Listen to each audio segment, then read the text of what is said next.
We're going back to the phones. Good evening, Boynton Beach. You're on Newsmakers. Yes, I want to ask about the wrinkles around the mouth. From what I understand, he said that it didn't, a facelift doesn't, doesn't bother the that chin area? or the mouth, the middle there.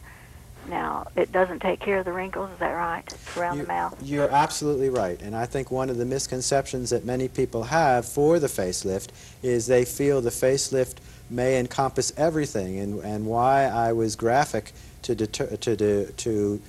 discuss what it does not cover is because of that. It will not get the areas around the mouth, what we call the perioral areas around on the chin, and the only ways of trying to approach that I know of, either through a chemical peel or through dermabrasion or through some of the injections either of collagen and fat, and each of those procedures has its own limitations to it.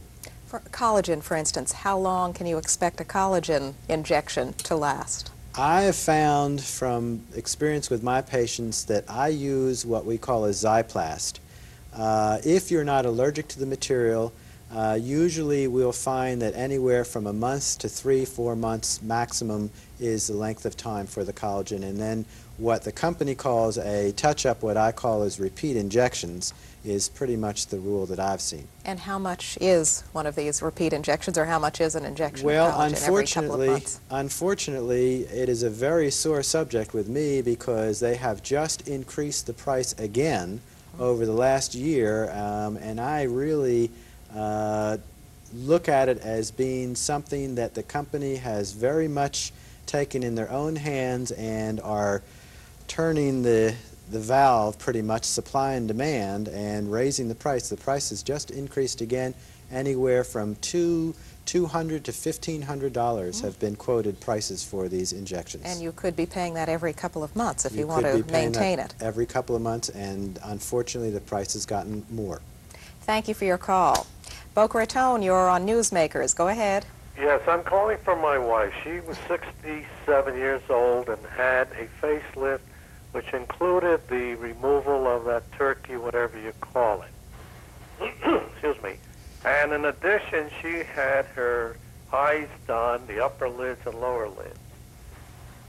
As a result of the surgery, she developed a very, very bloodshot left eye, which took very, very many weeks for it to quiet down. Could you talk about that, doctor? I would be happy to, because I think the key of all of this is patient preparation.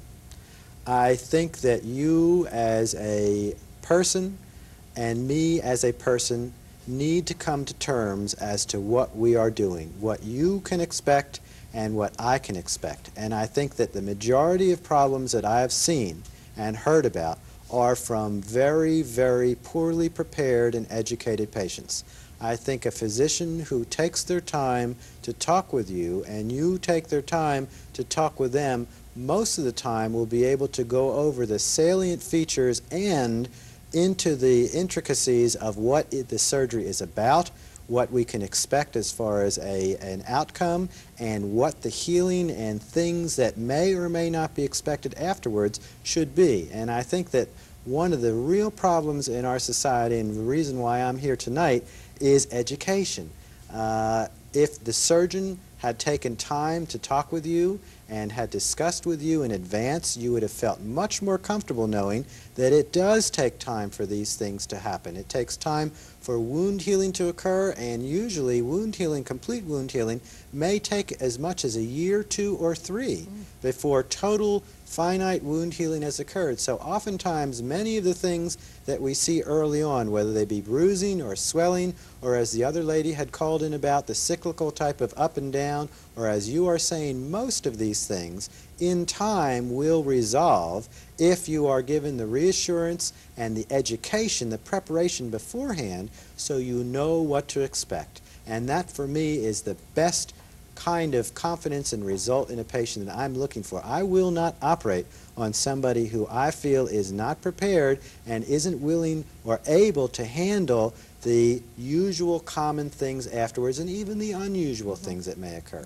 But a bloodshot eye, then you're saying, is a fairly common For eyelid surgery, and now we're talking not facelift, right. but now we're into eyelids. Eyelid surgery, there are many subtle changes, and one of them can be a bloodshot eye. Thank you for your call. Green Acres, you're on Newsmakers.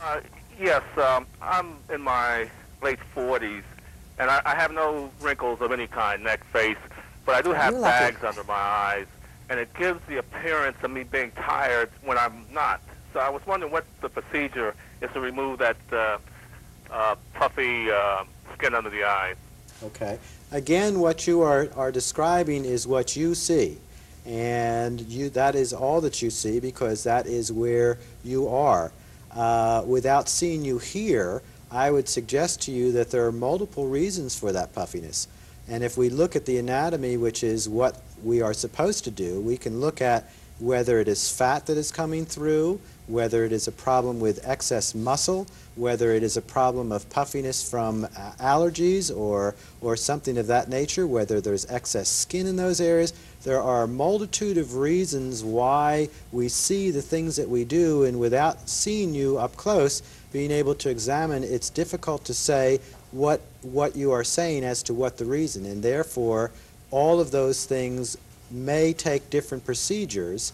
The best thing I would suggest to you is to go see somebody if that is your concern and find out after they've examined you what really may be the cause of it and then get some better answers.